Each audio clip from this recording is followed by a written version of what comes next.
broken soul captured in a body that does not belong. A broken soul captured in the body that does not match the soul.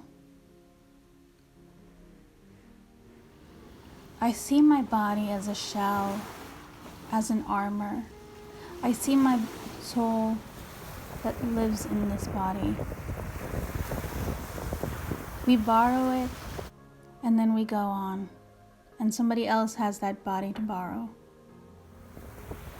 Though I feel as though this body that I have, I'm borrowing, I have to maintain it, take care of it, make sure it's okay looking. Because the people will look at what I wear and how my body is shaped before they look at my heart and soul.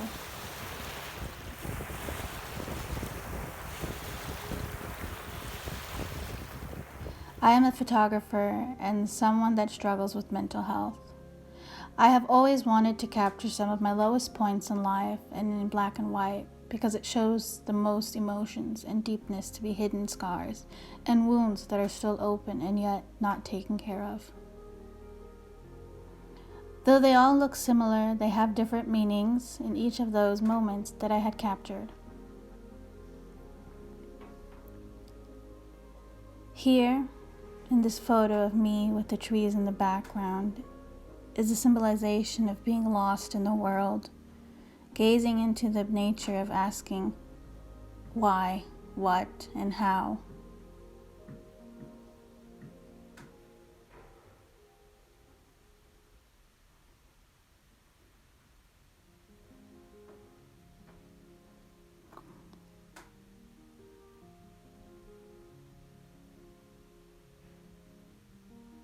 Today, I found myself taking down all the photos from this year and last year. A dark time in my life. Something I can't forget, but that the people hurt me, I can forgive, not for them, but for myself, so I can move on. It took a year to let go and find the strength to forgive them. In my head, I had comprehended that if I forgive them, they would win, but it doesn't have to be that way. They are still the same and are not able to become a better self or themselves, and here I am going to therapy, getting help for something I never asked for. Why do I have to pick up their trash and the broken pieces of my body?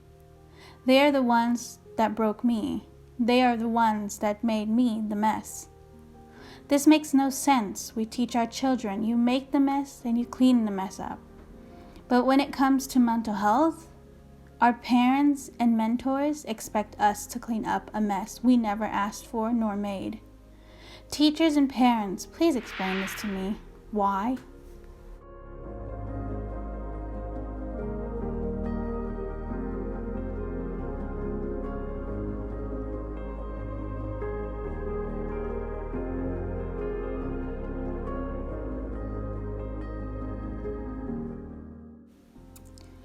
During my couple of months of therapy, my questions of my parents were, are they toxic?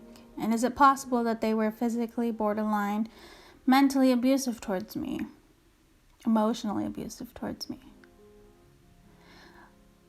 I know they were mentally abusive. I knew since childhood that they were abusive. It was a mistake to place me into this home. I would blame my foster parents and tell them, how dare you? How dare you put me in a home that doesn't really want me? My parents were very contradictional. One moment is, we love you. The next moment is, why can't you be like your sisters, their biological children? Why can't you be as smart as them? Oh, but we love you. We want you to be a part of our family.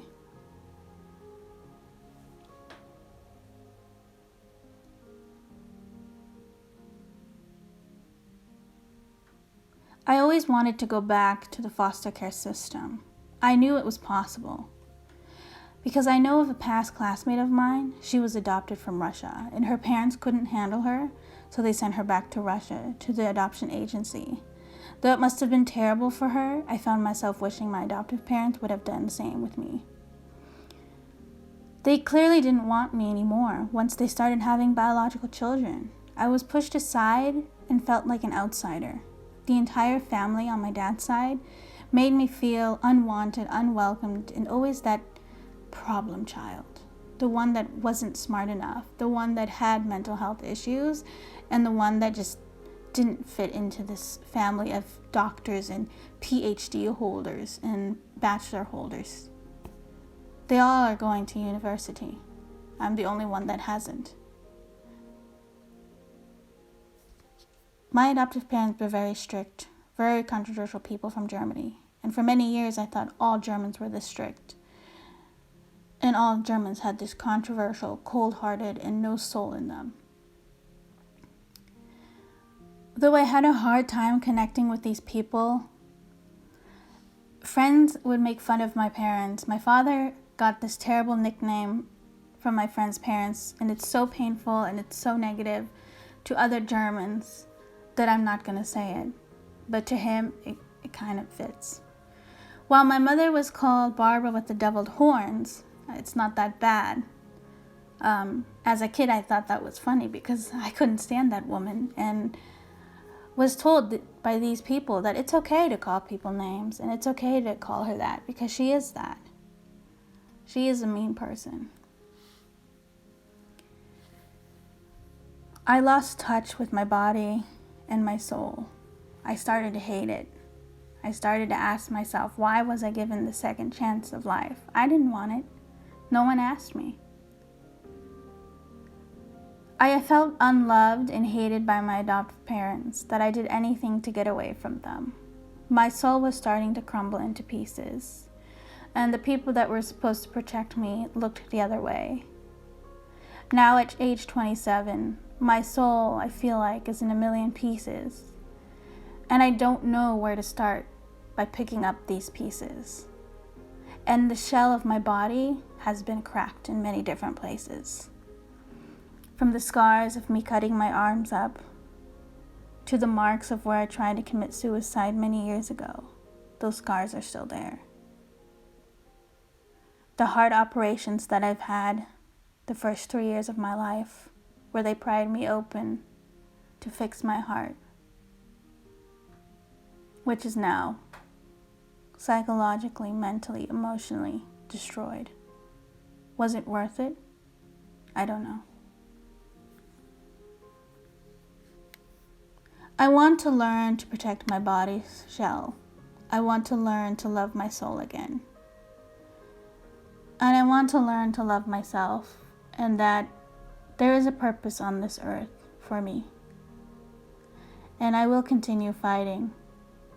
And I keep telling myself, just one more year, just one more year. It's been 15 years, and I'm still here. A quote that I found that reminds me of what I'm going through is, look down at your body. Your body whispers. There is no home like you. And it's true. The body that we are put in as a shelter, as the shell, that is the home for our soul. And there is no better home than the one that we've been matched with.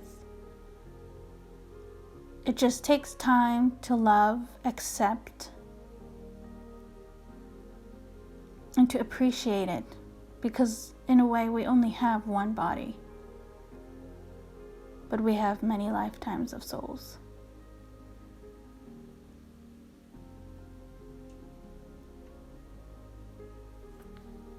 I hope that I will find my way through this world of society's dictations, people telling me what they think is best for me instead of letting me decide what's best for me.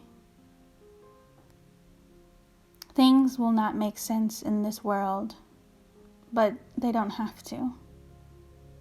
And I want to learn to acknowledge and accept that and understand that there won't always be answers for us, and that's okay.